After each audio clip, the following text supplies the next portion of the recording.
삼손은 드릴라의 품에 잠들었다가 블레셋의 습격을 받고 반격하려 합니다.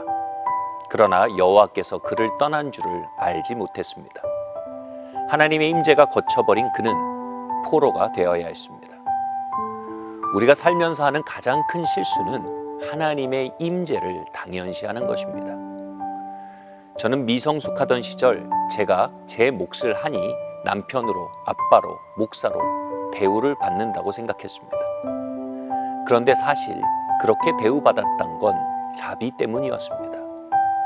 나의 많은 실수와 결함과 죄성들 속에서도 남편으로 존중하고 사랑해주는 아내, 거칠고 불친절했던 나를 여전히 아빠로 존중하고 사랑해주는 아이들, 그건 그들이 마음속으로 자비를 선택했기 때문이었습니다. 내가 정말 이 작은 아이들한테도 자비를 입고 사는 존재구나. 주님은 우리의 체질이 진토임을 알고 긍휼히 여기신다고 하셨습니다. 중요한 것은 우리가 자비를 덧입어 사는 자임을 스스로 깨닫는 것입니다. 그때 우리의 교만이 깨어지고 목마름이 시작됩니다. 하나님이 느부갓네살 왕에게서 손을 거두시자 그는 들판에서 짐승처럼 살아가게 됩니다. 하나님의 임재가 거치면 우리는 짐승 같은 본성을 만날 수밖에 없습니다.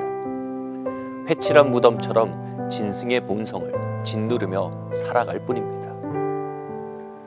우리가 참된 의미에서 사람 구실을 하고 살 수 있다면 그것은 하나님의 은혜요 임재 때문입니다.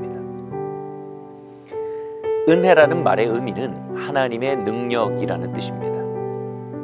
살 수 없던 삶을 살게 하고 갈 수 없던 길을 걷게 하는 하나님의 능력이 바로 은혜입니다. 바울은 나의 나 된 것은 오로지 주의 은혜라고 했습니다. 그는 핍박자요 살인자였습니다. 인간이 살인을 하면 돌이킬 수 없는 일이 심성에 벌어집니다. 마음이 돌처럼 굳어집니다.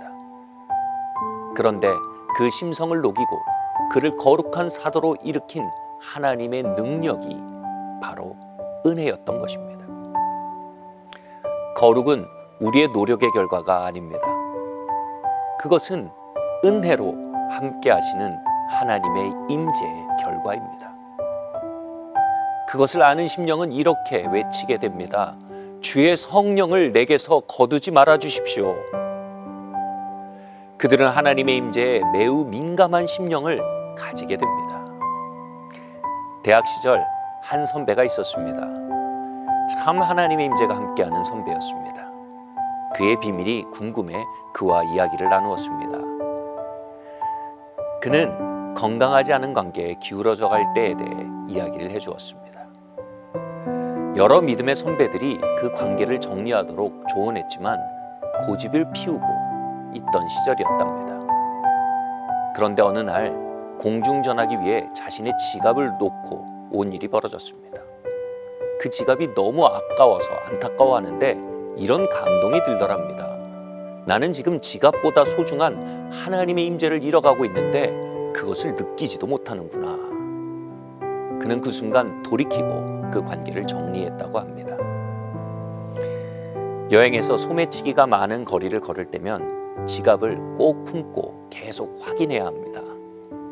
인생길에서 하나님의 임재에 소매치기가 넘쳐납니다. 우리는 하나님의 임재를 소중히 해야 합니다. 자주 점검해야 합니다. 여러분 지금 하나님의 임재와 함께 걷고 계십니까? 혹시 삼손처럼 하나님의 부재 가운데 걷고 계시진 않습니까?